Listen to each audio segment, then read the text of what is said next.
Mais alors vous, par exemple, en tant qu'imam, certains disent, voilà, ceux qui connaissent le Coran, qu'aujourd'hui on ne peut pas vivre en faisant une lecture littérale du Coran, que c'est pas adapté à notre époque, à notre civilisation. Est-ce que vous, lorsque vous faites des prêches, lorsque vous rencontrez vos fidèles, vous leur dites, ben voilà, voilà ce que dit l'islam. On peut peut-être pas s'adapter, enfin se plier complètement à toutes les règles de l'islam littéral qu'on trouve dans le Coran.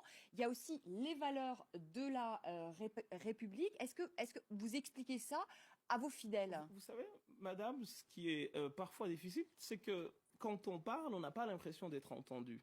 Je l'ai dit dans les colonnes d'un journal qui est français, je le citerai, le Nouvel Obs, que la France appliquait plus la charia que tous les autres pays musulmans. Et c'est ça. Là, vous y allez peut-être un peu fort quand même, non? Parce qu'en Parce fait, qu'on l'applique pas, pardonnez-moi, mais non, on l'applique pas justement, en France, parce que on ne vous êtes fouette mal pas. informée, madame. Et c'est ce qui est regrettable dans tout cela.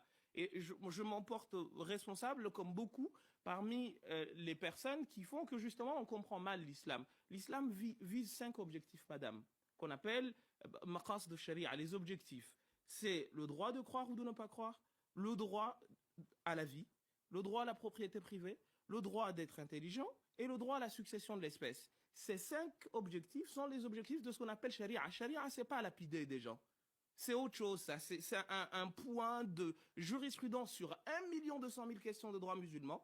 Et on a voulu aujourd'hui, parce qu'il y a des actes barbares qui sont commis par des fous, qu'il faut appeler ainsi, réduire la charia à la lapidation, etc. Et sincèrement, je vous pose la question. Si c'est les 5 finalités de l'islam, dites-moi un pays qui se veut musulman, qui les respecte ou qui veut les atteindre autant que la France. Je vous dis, il n'y en a pas un seul. Sauf que, encore une fois, quand on parle, on dit les choses, des fois, on a l'impression qu'on ne veut pas nous entendre. Et au fond, on ne veut entendre que ce dont on a envie. Mais vous voyez, vous me dites, vous y allez fort parce que vous dites que charia, c'est lapidé.